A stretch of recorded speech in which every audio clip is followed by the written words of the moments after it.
Hindi po circus ang perya. Magkaiba po ang circus po ng Pilipino. Ang tawag nila dyan ay perya, pero hindi po yan ang circus. Okay? Baka sabihin nyo circus. Hindi yung circus. Circo yun, hindi circus. Okay? Ang circus po, ayan po yung mga talagang may mga nagtatumbling dyan, may malaking ano dyan, ha? Tapos, nandiyan makikita po ninyo, may mga trained animals dyan. Yan ang circus. Okay, hindi perya. Okay, yung perya, nandiyan, bingo sa letrang B.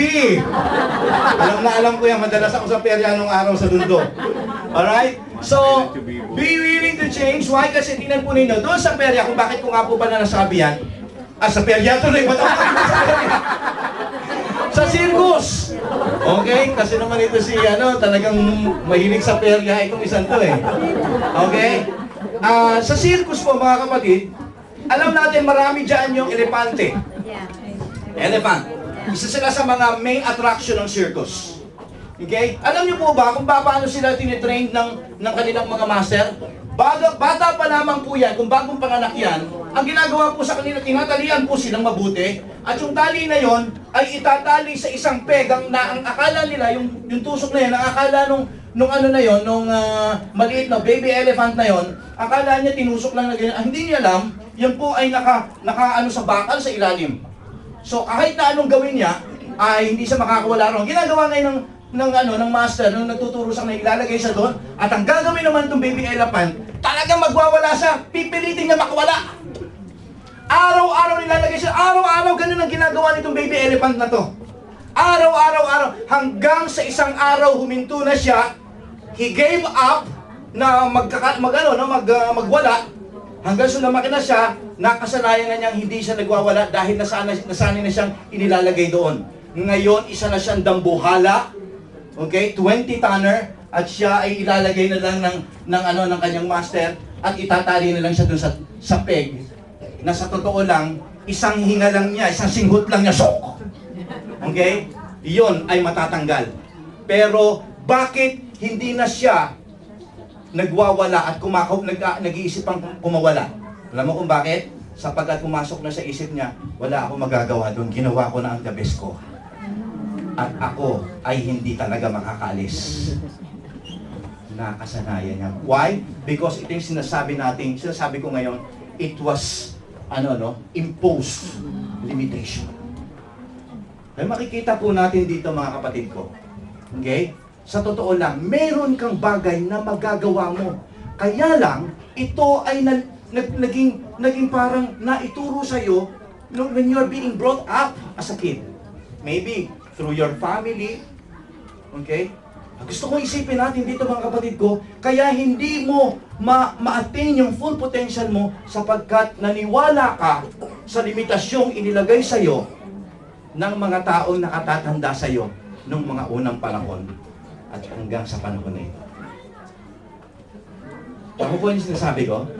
Kaya nga, minsan, na hindi ka maniniwala na kaya mo, pero magugulat ka when you try na kaya mo nga. Minsan, wala ka ng tiwala sa sarili mo, pero dahil wala ka nang magagawa, you tried it anyway, at nagawa mo. Ang sinasabi ko rito, kinakailangan mong magkaroon ng desire na talagang patuloy mong gawin at mabago yan. Kasi maaari siguro, sinabi mo, well, Pastor, I have tried it once, but I failed. You have tried it once, but you failed. Once pa lang naman eh. Okay? Kung yan ay nagawa mo, yung baby elephant, araw-araw ginagawa niya eh. Hindi siya makawala eh. Araw-araw, he tried to escape. Ngayon, ang sasabihin ko sa iyo ngayon, bakit hindi mo ulit-ulitin? Kung sa palagay mo, okay, yung baka meron ka ng kinakailangang gawing mga adjustments, kinakailangang gawin sa buhay mo para ikaw ay magtagumpay. Sabi nga, di ba, you try and try until you succeed. Importante dito mga kapatid ko, okay, kinakailangan mo lang na habang ikaw ay nagtatry, gumagawa ka ng tinatawag na different strategies. Try to change. Try to change. Try to make adjustments sa buhay mo. Alam po ninyo, ang adjustment ay hindi madali, mahirap po yan. It might take, siguro, trabaho mo para mabago at managumpay ka. O siguro, sakripisyo sa sarili mo. It takes sacrifice para magkaroon ka ng adjustment dito. Para just for the sake na ikaw to overcome your limitations. Mga anak ng Diyos, ulitin ko, ikaw sa buhay mo mayroon siyang magandang plano. Alam ko, desire mo rin na magamit ka ng Panginoon sa plano niya. Dahil alam natin na ang buhay ay baliwala kung hindi ko naman nagagampanan ang role o plano ng Diyos sa buhay ko. Ang buhay ko ay baliwala. Wala pong meaning, sabi nga, walang meaning. Okay? Kaya, anong dapat mong gawin? Hanapin mo yon. By what? By trying to rise above your limitation. Sapagat you need to believe. Ang sabi ng salita ng Diyos, I'm putting what? Binasa natin kanina, I'm putting authority, I'm putting power, I'm making you an overcomer. Pero bakit hindi mangyari sa'yo yon? Sapagkat hindi ka nagtatry. Sapagkat ayaw mo ng pagbabago. We need to make a change. Alam po ba ninyo mga kapatid, kung alam po niyo yung word na repentance? Repent? Ang ibig sabihin talaga ng repent is this. Magbago ka na ng kaisipan mo. Okay? Patungkol sa pamumuhay mong makasalanan. Yan ang ibig sabihin ng repent. Kaya sabi ni Lord, you repent. Doon po sa Old Testament, sa Revelation, yung po mga churches doon, parating niya sinasabi, repent, yung 7 churches of Sardis.